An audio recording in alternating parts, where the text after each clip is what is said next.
होता क्या है? क्रिया के जिस रूप से, क्रिया क्या होता है? कोई भी काम। क्रिया क्या होता है? कोई भी काम हम करते हैं, जैसे बोलना, पढ़ना, लिखना, कोई भी काम है वो क्रिया होता है।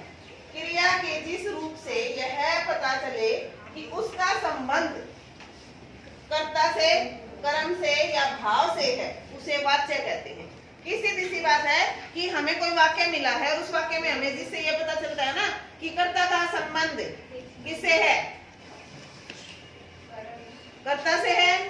क्रिया का संबंध कर्म से है या भाव से, तो उसे हम वाच्य कहते हैं। सीधी सी सिंपल सा एग्जांपल हमने ले लिया। मैं आपको पढ़ाती हूँ, मैं पढ़ाती हूँ, आप पढ़ते हो, राधा खाना खाती है, कोई भी है इसमें, क्योंकि एग्जाम्पल वाच्य में तो तीनों आएंगे, कर्ता भी, कर्तृवाच्य भी है, कर्मवाच्य भी है और भाववाच्य भी। इसके वाच्य के 3 भेद हैं बेटा। मुख्य 2 भेद हैं, कर्तृवाच्य और अकर्तृवाच्य।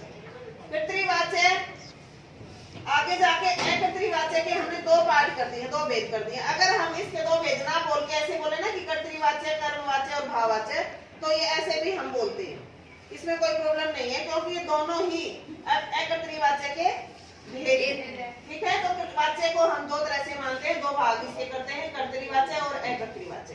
कर्तृवाच्य क्या होता है?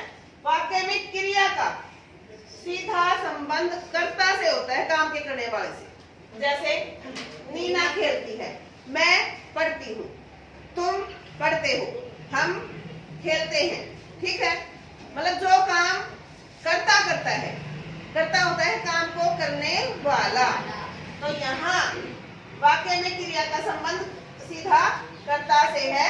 इस पर लिंग वचन प्रभाव, इसका जो भी प्रभाव होता है वो कर्ता के अनुसार होता है। जैसे नीना क्या है? स्त्रीलिंग है तो खेलती आ गया, एक वचन है तो खेलती है, बहुवचन हो गया तो खेलती है ना, है आ जाएगा, तो यहाँ है आया है।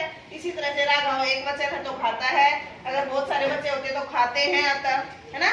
तो जो क्रिया होती है वो कर्ता के अनुसार आती है। ठीक है, अगला है कर्मवाच्य।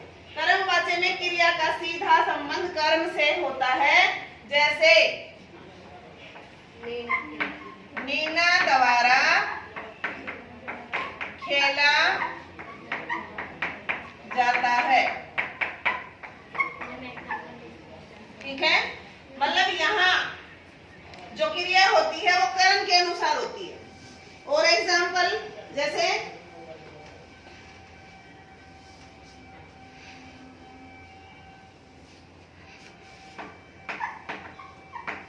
अध्यापक द्वारा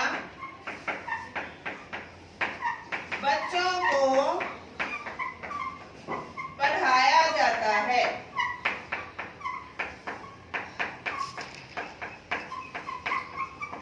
देखो सिंपल हम बोलते हैं, कर्तृवाच्य इसका बोलते तो हम बोलते हैं कि अध्यापक बच्चों को पढ़ाता है। ठीक है, सिंपल आता है। लेकिन यहाँ अध्यापक द्वारा बच्चों को पढ़ाया जाता है, तो जो ये इफेक्ट आता है लिंग वचन और कारक का, वो कर्म के अनुसार आएगा और कर्तृवाच्य में कर्ता के अनुसार आता है। यहाँ कर्ता के अनुसार आता है, यहाँ कर्म के अनुसार आता है। इसमें जो क्रिया होती है वो सकर्मक क्रिया होती है। क्रिया कौन सी होती है इसमें? सकर्मक क्रिया आती है।